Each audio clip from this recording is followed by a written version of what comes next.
Bonjour à toutes et à tous, c'est Vieux Chat. Aujourd'hui, je vais vous présenter Amour, meurtre et pandémie, écrit par Xu Xiaolong. Il s'agit d'un roman policier se déroulant à Shanghai pendant la pandémie de Covid-19.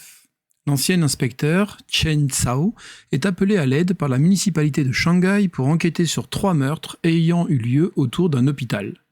Bien que Chen Cao ait été mis au placard pour ne pas avoir su naviguer parmi les intrigues politiques, sa réputation reste suffisamment forte pour que Hu Guohua, un officiel du PCC, le Parti communiste chinois, vienne le trouver.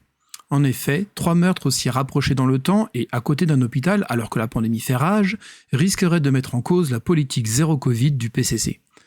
Chen est aidé par Jin, une jeune secrétaire débrouillarde et dévouée avec qui il a déjà eu une relation amoureuse. Les 3 victimes sont un cadre de la propagande du parti, une jeune infirmière et un chirurgien. Tandis qu'il enquête, Chen reçoit un dossier rassemblant des témoignages de personnes ayant souffert de la politique zéro Covid de la Chine, ainsi que des moyens mis en œuvre par le PCC pour étouffer les dites souffrances. Chen connaît l'anglais et peut donc traduire ces textes afin qu'ils soient publiés hors de Chine, car il est inconcevable qu'il le soit là-bas. Cela oblige l'inspecteur ainsi que sa secrétaire à déployer des trésors de vigilance pour éviter les caméras, qu'elles soient numériques ou humaines. Les voisins restent le plus grand danger pour ceux qui veulent dénoncer les égarements de la politique zéro Covid. La police politique est particulièrement efficace sur Internet. L'inspecteur Cao réussira-t-il à résoudre ces meurtres avant que la colère face au personnel soignant ne devienne trop importante ?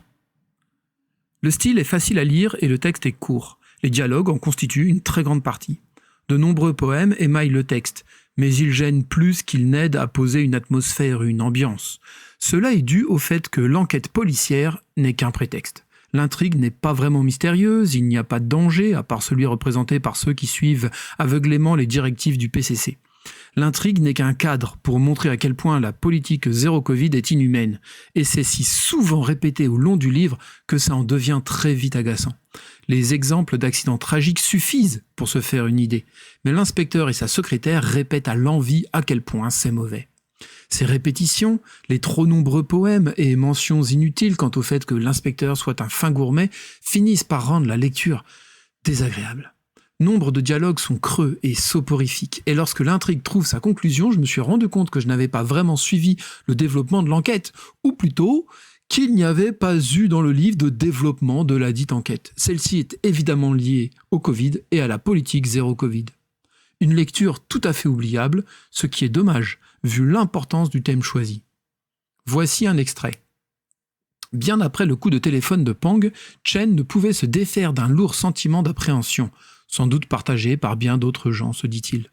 À l'époque de WeChat, ce qui se passait à Wuhan ne pouvait fuiter que par un post, et ce post ne pouvait dévoiler que très peu de choses, de crainte que la police d'Internet ne le bloque et ne se hâte de l'effacer.